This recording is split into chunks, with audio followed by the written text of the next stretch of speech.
Welcome to The Explainer. Today, we're diving into something that's both super scientific and, honestly, deeply personal: mental illness. We're going to try to figure out, how do you even define it?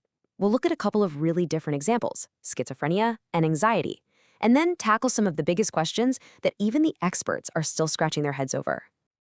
Okay, let's just jump right in with a statistic from Yale professor Paul Bloom that, honestly, it's pretty staggering.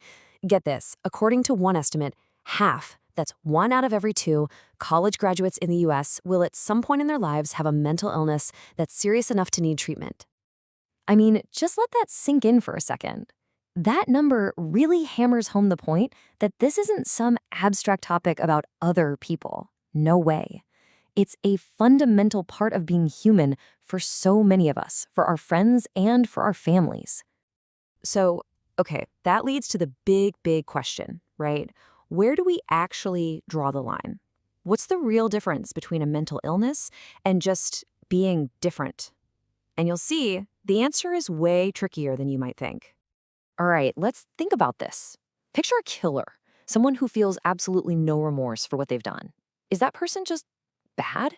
Is it a moral failing, or is it a sign of a mental illness? See, it's a really tough one. It completely blurs that line between what's a moral issue and what's a medical one. Or what about somebody who's just, wacky, like super eccentric? Think about a character like Kramer from Seinfeld. At what point does that kind of behavior stop being just a funny personality quirk and start crossing over into the territory of a clinical disorder? Where's that line? And check this out. This is a really interesting case that Professor Bloom brings up. Imagine someone who donates a kidney to a total stranger. Now, is that an act of incredible, almost unbelievable kindness? Or is it, as the donor's own wife was apparently worried about, just, well, crazy? It really makes you think, doesn't it? Okay, so figuring out where that line is, it's really tough. But how we think about these conditions, our whole approach, has changed in a massive way over time.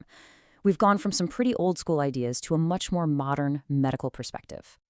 If you look back in history, what we now call mental illness was explained away as, like, demonic possession, or it was seen as some kind of moral failing. It was basically a label you could slap on people who didn't fit in. But the way we see it now, it's a complete 180. We understand these are actual medical disorders.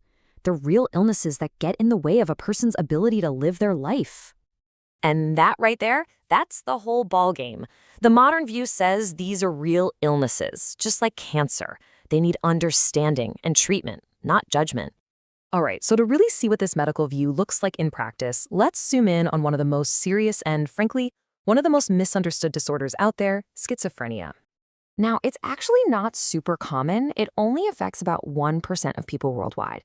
But, and this is a big but, the symptoms can be so incredibly severe that it's the #1 reason a person might be in a mental hospital.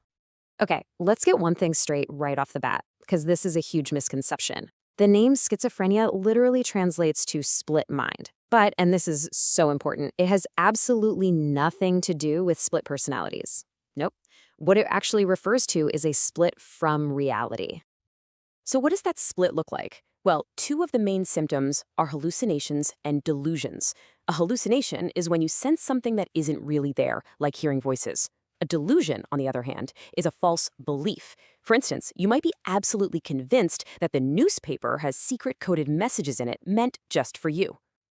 And doctors often talk about symptoms in 2 main buckets. You have positive symptoms, which, and this is kind of confusing, doesn't mean they're good. It means things are added to someone's experience, like hallucinations or disorganized speech. Then you have negative symptoms, which means things are taken away or absent, like not showing emotion or having no motivation.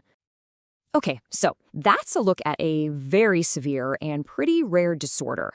Now let's shift gears completely and talk about something way more common, something that a lot of us have probably felt at some point: anxiety. Look, everybody feels anxious sometimes. It's a totally normal part of being human. But it becomes an anxiety disorder when that feeling just spirals out of control, when it becomes totally unreasonable, and when it really starts messing up your day-to-day life. And if you look at specific fears, phobias, you start to see some really interesting patterns. For instance, way more people are scared of snakes than are scared of, say, cats. it's not just random, and there's a really cool theory about why that is. It's called the preparedness theory. And the idea is pretty simple, really. Evolution has kind of prepared our brains to be scared of things that were dangerous to our ancestors, like snakes and spiders. But our brains haven't really caught up to be afraid of modern dangers, things like electrical outlets or cars, which are probably way more likely to hurt you today. So we've talked about how hard it is to even define mental illness, and we've looked at two very different examples. But it's so important to remember that for all we know, the human mind is still, well, it's one of the biggest mysteries in all of science. And I want to leave you with this final, really thought-provoking puzzle from Professor Bloom. It turns out studies consistently show that people with schizophrenia actually have a better chance of recovery in less industrialized countries than in more industrialized ones. Why would that be? The truth is, nobody really knows for sure. And that's just an incredible reminder that when it comes to understanding our own minds, we're really just getting started.